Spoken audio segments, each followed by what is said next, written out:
Praise the lord. హల్లెలూయా. ఈ రోజుకు ఏర్పాటు చేయబడిన దేవుని వాగ్దానము దావీదు కుమారుడైన సొలొమోను రాసిన సామెతల గ్రంథము 13వ అధ్యాయం 11వ వచనం. మోసము చేత సంపాదించిన ధనము క్షీణించిపోవును, కష్టం చేసి కూర్చుకున్నవాడు తన ఆస్తిని వృద్ధి చేసుకొనును. ఈ వాక్యమును గూర్చి ధ్యానించుకుందాం. ఇతరులను, అమాయకులను, యథార్థవంతులను, నీతిమంతులను మోసం చేసి సంపాదించినది ఎప్పటికీ నిలవదు.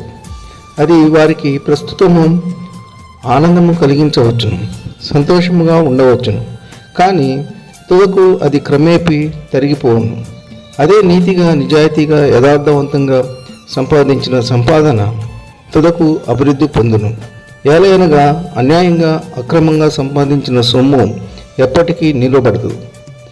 కావున ప్రియులారా, మనం సంపాదించే సంపాదన కొద్దిపాటి సంపాదన అయినా యథార్థంగా సంపాదించుకోవటం వలన దేవుని కృప మనకు తోడై క్రమంగా అభివృద్ధిలోనికి నడిపిస్తుంది.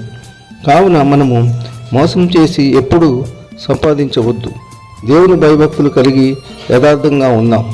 దేవుడు ఈ కొద్ది మాటలు దీవించునుగాక. ఆమేన్. ప్రార్థన. కృపగల దేవ, దయామయ, మీకు వెళ్ళలేని వందనాలు, స్తుతులు చెల్లించున్నాం తండ్రి. గడిచిన దినమంతా మీరు ఎక్కల చోటున మమ్మను భద్రపరిచి కాపాడి ఉన్నందుకు మీకు స్తోత్రాలు తండ్రి. అయ్యా, ఈ ఉదయకాల సమయము మీ వాక్యమును ధ్యానించడానికి ఇచ్చిన తరుణాన్ని బట్టి మీకు కోట్ల స్తుతులు చెల్లించున్నాము నాయన. దేవ, మేము మోసం చేసి ఎంత ధనము సంపాదించినా అది వ్యర్థమైపోవునని వాక్యము ద్వారా మీరు సెలవిచ్చి ఉన్నారు. కష్టం చేసి కొంచెం సంపాదించుట అది ఎంతో మేలు అని మాకు వాక్యం ద్వారా బోధించినారు. కష్టం చేత సంపాదించిన సొమ్ము అభివృద్ధి చెందుతుందని మాకు తెలియజేసి ఉన్నారు.